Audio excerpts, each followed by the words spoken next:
Hello and or welcome back to another episode of my indie game devlog series. In this episode, I'm going to be showcasing some stuff I've added during the week with time off work.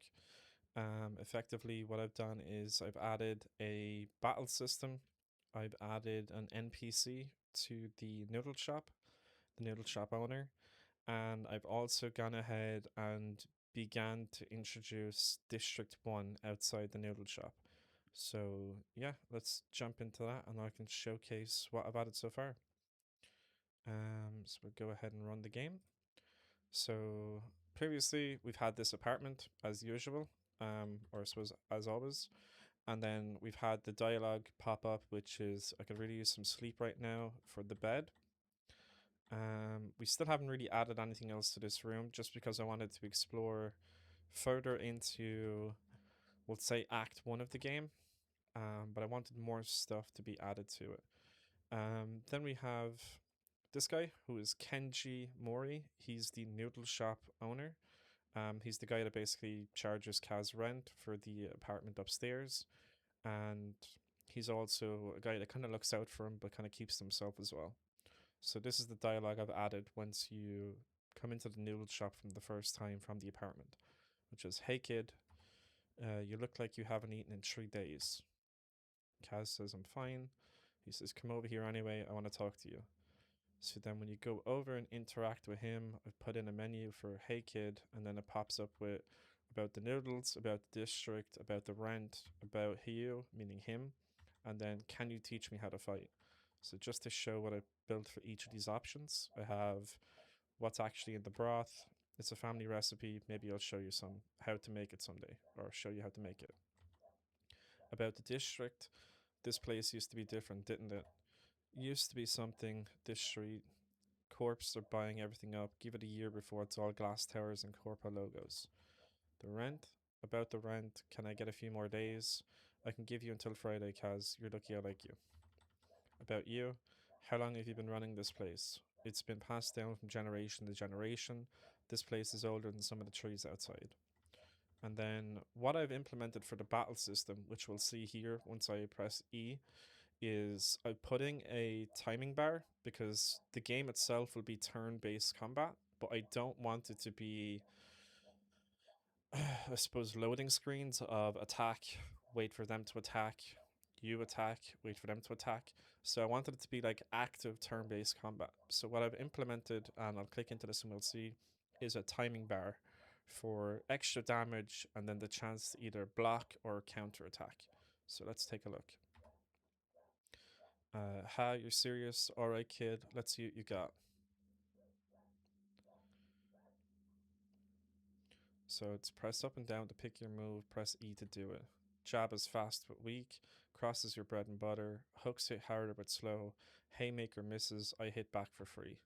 When you attack, a bar appears, press E inside the colored zones, better zone, more damage. When I attack, press E inside the guard window, hit the bright zone at the end, you counter me.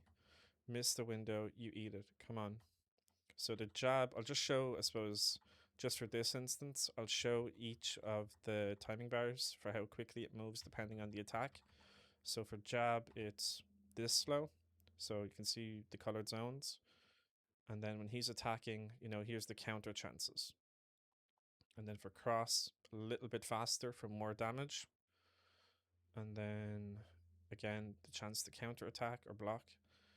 And then the hook, a little bit faster again. And then the chance to counter attack. And then the haymaker is the fastest, but if you hit that, it's near enough, good. And you can see there I got punished. So if you choose the haymaker and you don't land that timer, it gives the opportunity for them to attack you again.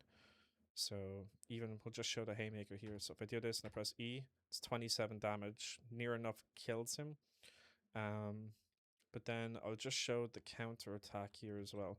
So if I go back into that, we go back down to the fight.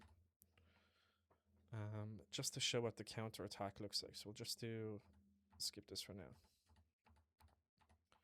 So we'll do a jab just to leave it run off and see. And then if he tries to attack me, if I hit it in the perfect zone, I do a perfect block and I counter him as well. Then if I hit it in this yellow zone, perfect jab, extra damage. So there's a little bit of active combat in the sense that even though it is turn based, you still get to, I suppose, keep up with it. But that's what I've added for here. I've also added the outside, which is District 1. So for this, because I suppose District 1, like this is the screen size. I know it's zoomed out here, there's like outside walls. That's just a viewport I have it set to for my monitor. Um, but effectively, this will be the screen size for what you see.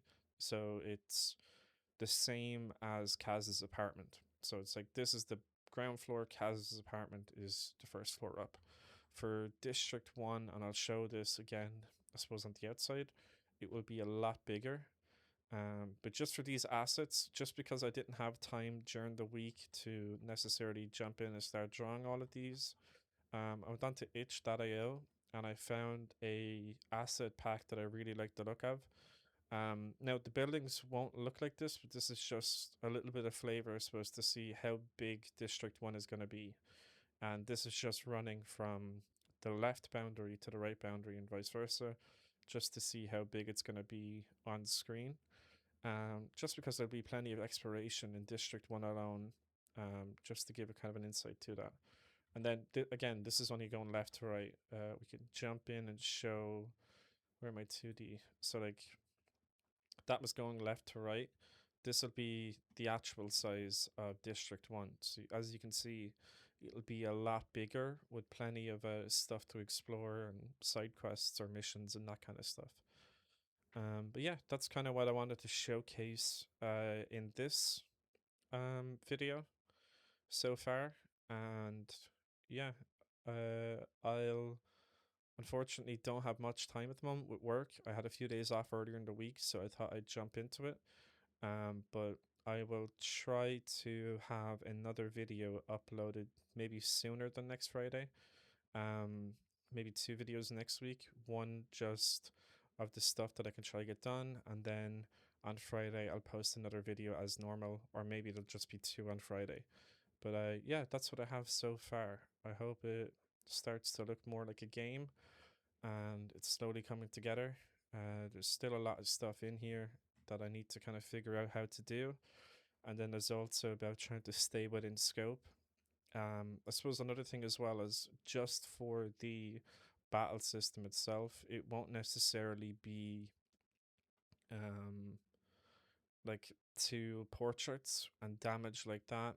I'm trying to figure out how to do it. I suppose the inspiration to be kind of like Sea of Stars almost. Maybe not as hard as that or as difficult as that, but like the Final Fantasy look where you can actually see the character maybe like in a top down format and showing attacks and defense, but the system's bare bones are there. Um, I'm not sure whether or not to have the timing zone implemented from the jump, like if that's something that's already in place, or if that's something that should be unlocked after like a mission or two. We'll say you just have your jab, your hook, your cross, and then eventually it'll come to you get the timing bar after like a mission or two. And of course, I plan to add a gun to the game as well, so that that'll be another weapon in Kaz's arsenal. But yeah, that's what I have so far. Again, I hope it looks really cool. Yeah, that's really what I got. I hope you guys tune in for the next one. And yeah, that's it. Thanks for watching.